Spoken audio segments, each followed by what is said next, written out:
Et bonsoir tout le monde, bonsoir les Magus. On se retrouve ce soir pour un live, pour une partie de Duel Commander en Magic qui va opposer Meren, joué par Julien, à mon Aragorn. Donc ce soir, vous êtes pour le moment trois personnes à regarder le live, donc bonsoir tout le monde. Donc la vidéo de match que je vais vous diffuser est assez courte, ça dure moins d'une vingtaine de minutes. Donc ça s'est déroulé toujours au prieuré de l'Eyrac, dans le Lot-et-Garonne. Donc on va commencer notre partie de suite. Je la garde. Alors surtout n'hésitez pas dans le chat à me dire si le son est trop fort. Donc à gauche, nous avons Julien qui joue Meren. Et je joue donc à droite Aragorn. Donc si vous le souhaitez, vous pouvez soutenir ma chaîne Twitch et YouTube via Tipeee. Donc Julien a commencé avec un mulligan. Un mulligan, donc il a gardé que 6 cartes en main. Ouais, j'avais un tour à jouer, mais. Oui, vas-y, joue. Oui, c'est quand même mieux. Non, mais en plus, je l'ai gardé exprès pour. Donc il joue un chaman Ritmore. Donc sur cette partie-là, j'ai fait un petit montage où j'ai coupé tous les moments de recherche de cartes et j'ai fait l'affichage également des cartes. Donc après cette partie, il y aura un dernier match que j'ai enregistré lors de cet événement-là pour pouvoir... pardon, donc excusez-moi, je baisse un peu le son de mon casque. Donc voilà, donc il restera un match à l'issue de celui-là. Ça sera donc contre Giada. Et après, j'ai commencé à tourner de nouveaux matchs avec une autre façon de filmer suite aux différents conseils et avis que j'ai pu avoir. Fin de tour, je vais jouer une dame. Chercher une carte de plaine.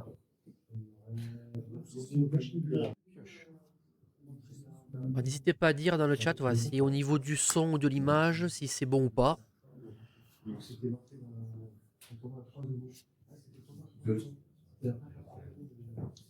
Donc la version d'Aragorn que je joue est toujours la version 2. Je suis actuellement à la version 3.3 que je suis en train de tester. Oui. Donc j'ai décidé d'utiliser une foudre sur son Shaman Ritmore pour éviter qu'il fasse de la value. Aussi bien création de mana que gestion de mon cimetière. Et également pour éviter qu'il rampe.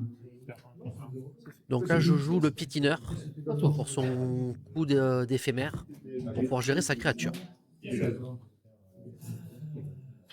Donc Julien au niveau de Meren peut très bien jouer un deck qui peut être très lent comme un deck qui va prendre très simplement le board. Je sacrifie une bête, le joueur civil met dans son cimetière depuis le dessus de sa bibliothèque un nombre de cartes. Donc ma vision de cette partie-là était au maximum de le freiner, de ralentir, pour que je puisse moi poser Aragorn et mes créatures en prenant le monarque et en défendant le monarque.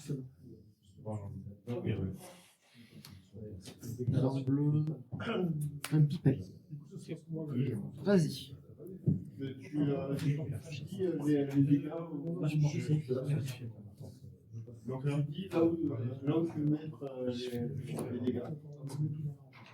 Donc on a toujours ces petits problèmes de luminosité que vous ne verrez pas sur l'autre façon que j'ai filmé. Donc c'est sortimage vampirique. Ok.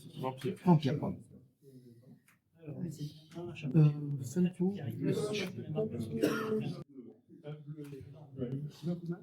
Donc je vais chercher le salon élégant, j'aime bien utiliser les fetch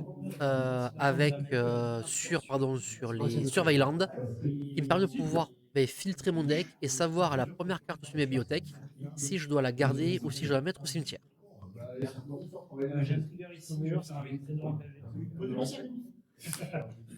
Une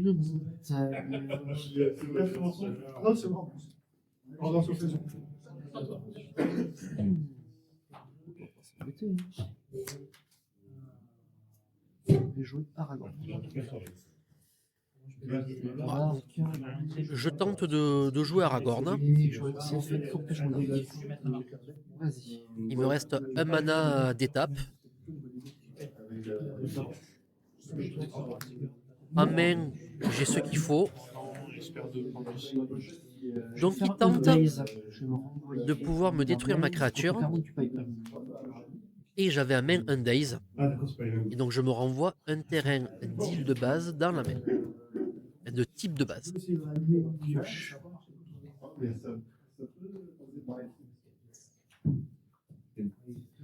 Archive. Donc je rejoue l'archive. Comme les ménages. Ah, merci Hermayor. Je vais vous le rentrer en face de combat. Merci beaucoup. Alors, vu que j'ai le monarque, tu peux bloquer. Je t'attaque à 4. Ça va être une fin de tour pêche monarque.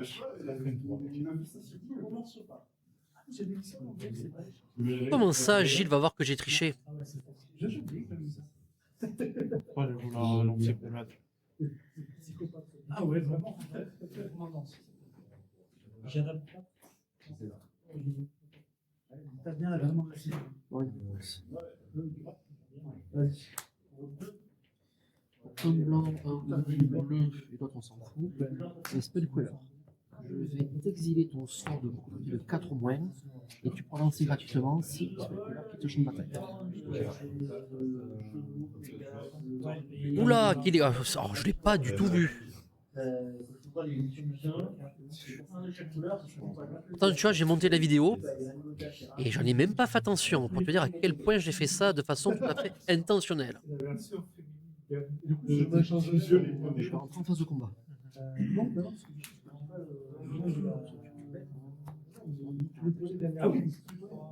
Ça fait 4, 6, ça fait 8. Alors là, j'ai fait une erreur. J'ai engagé mon Pipin alors qu'il a la vigilance. C'est pour ça que j'ai mis un petit point d'exclamation. Donc tu vois, Kellig, j'ai même vu en montant quelques erreurs que j'avais faites de jeu, mais pas le coup de la foudre. Du plumet blanc. Je prends l'initiative 3-3.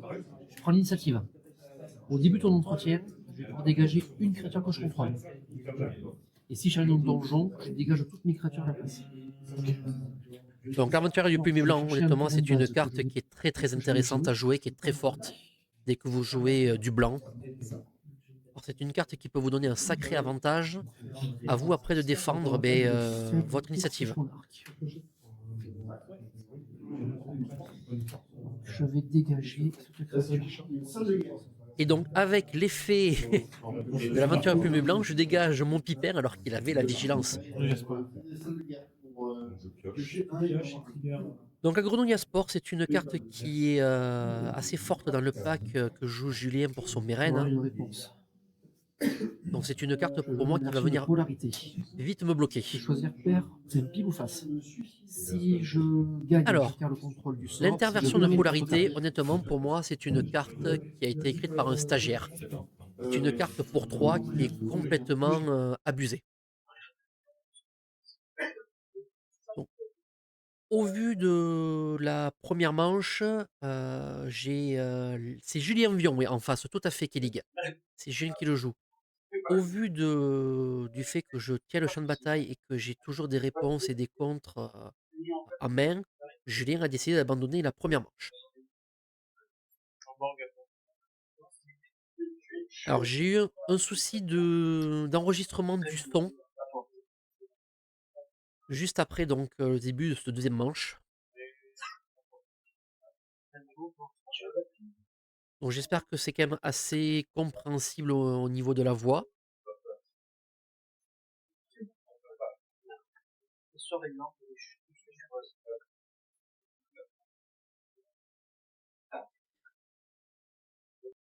Allez, je coupe le son des joueurs.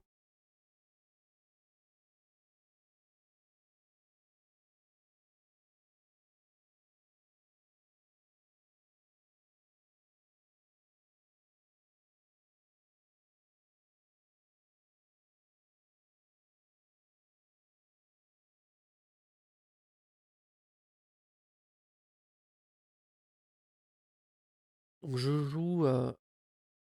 Ah mais si c'est plus agréable, c'est parfait. Donc je joue en bilan, le blanc-bleu.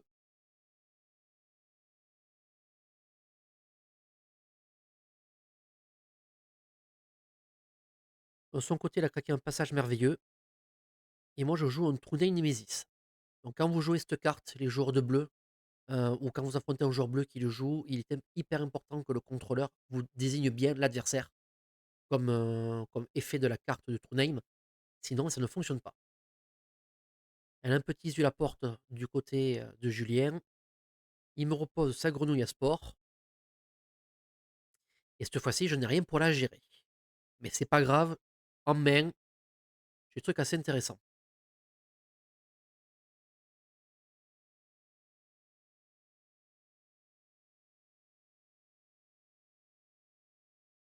Je repose Aventurier Plume et Blanc. C'est une carte qui m'a vraiment collé sur cette partie.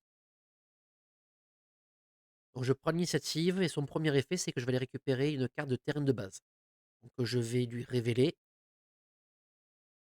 C'est une île.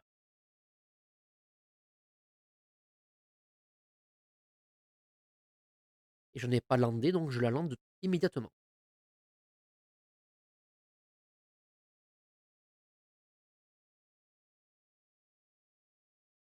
Alors tout à fait Killig, c'est limité à un exemplaire à chaque carte, mais j'ai des cartes comme ça qui me collent beaucoup à la peau. Donc il me joue Meren. Donc Meren qui va gagner des marqueurs expérience à chaque fois qu'il va sacrifier des créatures. Et donc avec la grenouille à sport, il la sacrifie, il prévient les dégâts, il peut la ranimer derrière. Voilà. Au niveau synergie, c'est plutôt pas mal. Donc j'ai pas 36 solutions, il faut que je gère mes rennes avant d'aller jouer, de gérer sa grenouille à sport.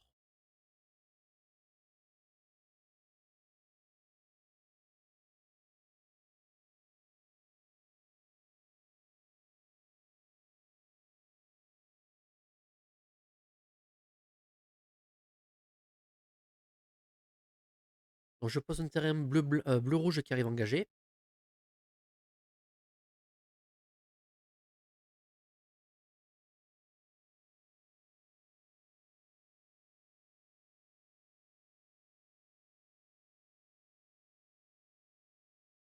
Alors non, je reviens justement mais sur l'engagement de ces manas. Je vais d'abord déclarer une phase de combat. Donc c'est là où il sacrifie sa grenouille à sport.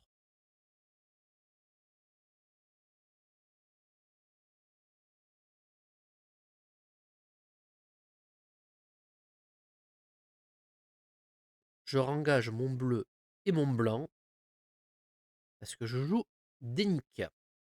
Alors Dénic est une carte qui a 2 d'attaque de défense, qui a le lien de vie, mais également qui a une règle très intéressante et qui va bloquer ce type de jeu-là, c'est qu'elle va empêcher les cartes dans les cimetières d'être la cible de sorts ou de capacités. Donc le but pour moi, c'est éviter qu'avec mes reines, il aille cibler la grenouille à sport et qu'il la fasse revenir autant qu'il le souhaite, et qui m'empêche donc de faire baisser ses points de vie.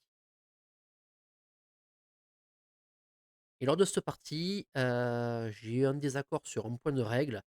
Donc l'arbitre du moment, Guiche, est venu pour pouvoir donner ce point d'arbitrage. Que c'est Takenuma, à un moment donné de la partie, qui me joue, et qui, elle, dit qu'il peut renvoyer une carte de créature depuis son cimetière, mais il ne cible pas. Donc, avec Dénic, ça ne fonctionne pas. Le rôle de Dénic, qui empêche le fait de cibler, mais ça ne fonctionne pas puisque Takenuma ne cible pas une carte de créature. Voilà. Donc c'est les petits points de règle où j'étais en désaccord avec Julien. Mais voilà, l'arbitre avait clairement bien expliqué. Donc voilà, donc il joue Takenuma, ce que je vous disais juste avant. Donc il va meuler 3 cartes depuis sa bibliothèque dans son cimetière. Il va choisir une carte de créature, donc sa grenouille à sport, et elle n'est pas ciblée. Et elle repart dans sa main.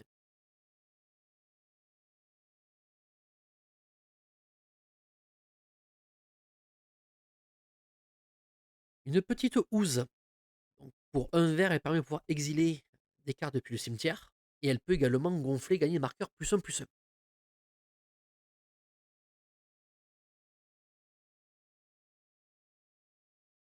Et là, il joue la baliste. Pareil, la baliste, il joue une combo avec.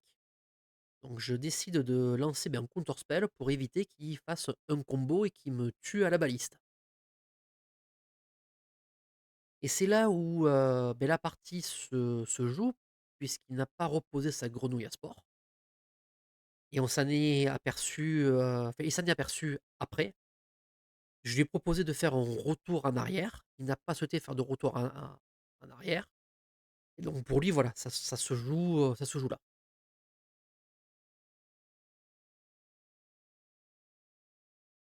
Laouz, pareil, ne peut pas aller cibler de carte de cimetière à cause de Dénic. Donc Dénic est une carte de créature qui le bloque complètement. Donc voilà, donc là, c'est qu'on n'entend pas au niveau du son puisque j'ai coupé à cause des problèmes de micro. Alors, on est en train de me dire, mais j'ai pas joué la grenouille. J'ai dit non, tu l'as pas joué. Est-ce que tu veux revenir en arrière? Voilà, il ne le saute pas.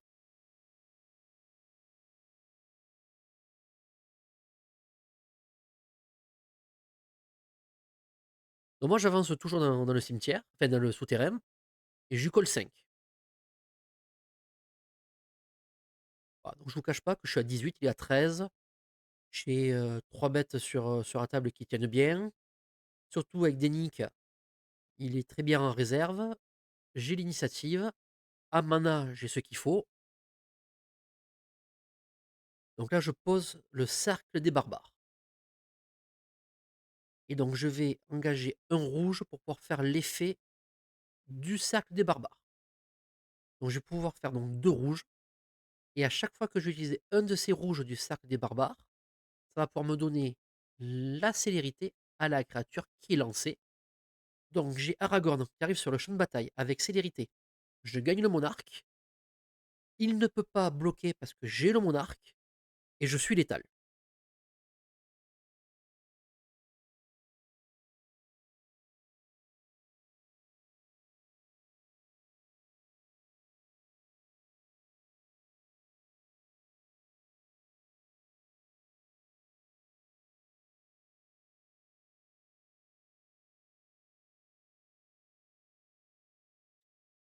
Donc là, Julien est assez surpris de ce qui se passe parce qu'il ne pensait pas que j'allais être létal à ce tour-là. Donc voilà, on recalcule bien les points. Je suis létal. La partie se termine là.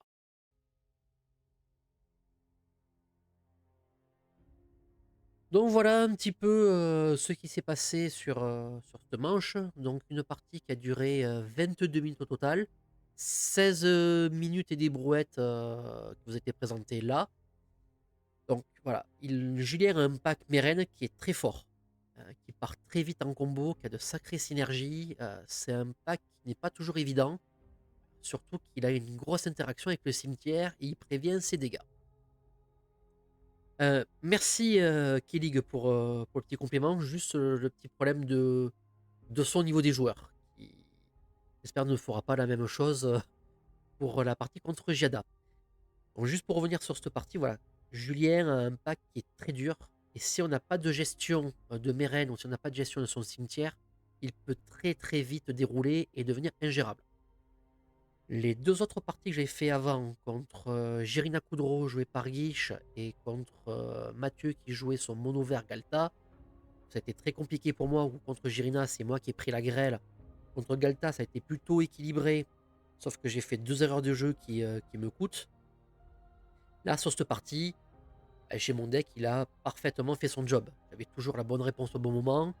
J'ai fait une K-League, petit clin d'œil, j'ai fait du top deck.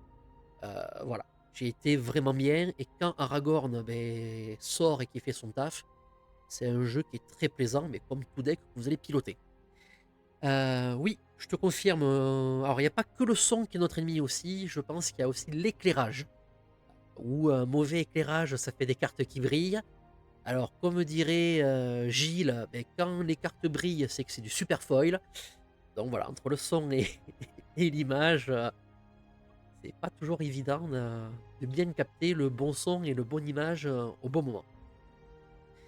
Ouais, mais écoutez, si vous avez des questions, n'hésitez pas dans le chat à les poser. J'espère que ce format vous convient. Petite pub, on se retrouve jeudi pour un live où on va aborder les questions des différentes cartes. Qu'est-ce qu'une carte créature? Qu'est-ce qu'une carte éphémère?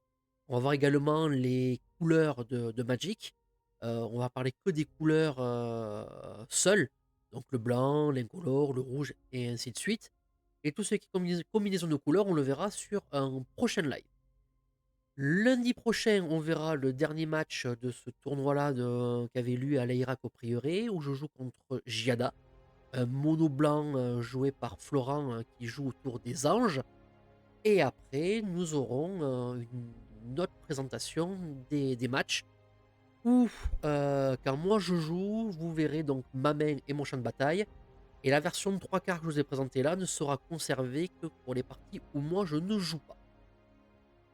Est-ce que vous avez des questions dans le chat ou des remarques, des avis? Surtout, ne pas hésiter, je suis là pour ça. C'est avec vous que je progresse et c'est ensemble qu'on va plus loin. Allez, à vos claviers, à vos avis, si vous en avez.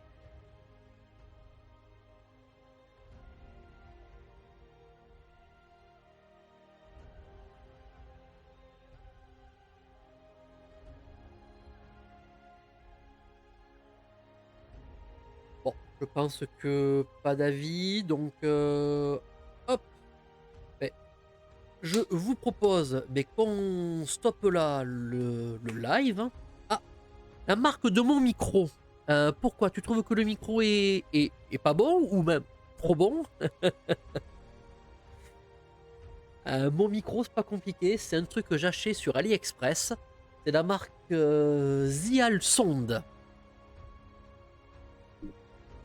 Donc, j'ai une petite table pour contrôler le son et ça se connecte en USB. Alors attends, eh bien, écoute, si vous avez 2 petites minutes, je vais essayer de retrouver hop, la capture de fenêtre. Voilà le micro que j'ai pris. Alors, j'ai pas du tout payé ce prix-là. Euh, je l'ai payé, voilà, je l'ai payé 31,61 €. Il est actuellement à 42,03 €. Donc, vous avez la table de contrôle, le micro qui est fourni avec un pied, mais le pied, voilà, je l'ai sorti pour prendre un bras.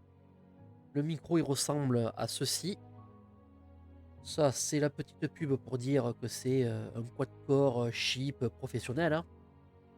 Et la table de mixage éclairée. Donc dans ce table de mixage, vous avez également des petits bruitages.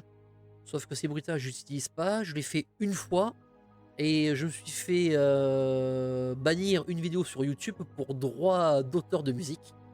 Et oui, et j'ai oublié, il y a également les petits écouteurs rouges qui sont assez longs. Ils sont très bien pour écouter de la musique sur votre smartphone. Mais pour un live comme ça, c'est pas ce qu'il y a de mieux. Voilà, c'est ce que j'ai pris. Et au niveau du... Et j'ai pris ceci comme bras de micro à 8,79 €. Voilà, Kelly, que j'espère avoir répondu à tes questions. Et je vais vous montrer également les micros que j'utilise quand j'enregistre les parties. C'est cette marque, c'est le The Sound Microphone Lavalier. Que j'avais payé à 18,60 €. Ils sont maintenant sur AliExpress à 25,39 €. Donc le petit avantage de ces micros, c'est que vous pouvez recharger l'interface micro, comme ceci. Alors la qualité est pas forcément terrible, il faudra à un moment donné que j'évolue cet ensemble de micros, surtout quand je suis dans une salle où il y a beaucoup de bruit. J'essaie de retravailler tout ce qui était bruit de fond, suppression de bruit, de vent. Ah, c'est très très compliqué au niveau du montage et ça rend pas forcément propre et correct. Voilà. Alors ça charge aussi le tel, je te confirme, mais par contre ça le charge de façon très très lente. Donc faut pas s'attendre à recharger son smartphone. Avec surtout quand on filme. Voilà, c'est en gros ce que je fais, c'est que quand je le mets maintenant, je le branche et comme ça me maintient un minimum de charge dans le téléphone et ça évite que la batterie du téléphone se décharge trop vite. Voilà, c'est forcément le mieux, mais c'est la seule solution que j'ai puisque j'utilise pour filmer un Samsung S8, Donc je ne peux pas brancher le micro. Hop, ça part. Accessoires. Donc il y a une partie caméra câble où je peux venir normalement brancher en théorie sur la sortie casque micro du téléphone, sauf que le Samsung S8 n'a qu'une sortie casque et pas l'entrée micro par la même prise. Donc ça ne fonctionne pas. Après voilà, j'ai pas testé sur d'autres téléphones. Peut-être que ça peut être une solution aussi pour permettre de pouvoir recharger son téléphone de façon beaucoup plus simple. Voilà ce que j'utilise. Je peux aussi vous montrer, tant qu'on y est, ça mangera pas de pain, ce que j'utilise pour pouvoir filmer la lampe que j'utilise maintenant, les parties.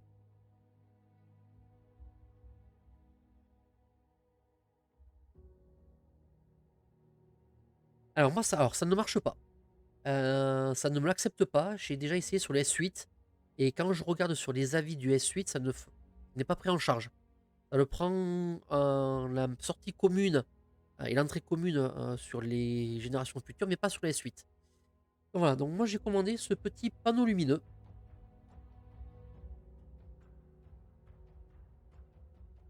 Et donc c'est vrai que c'est plutôt efficace.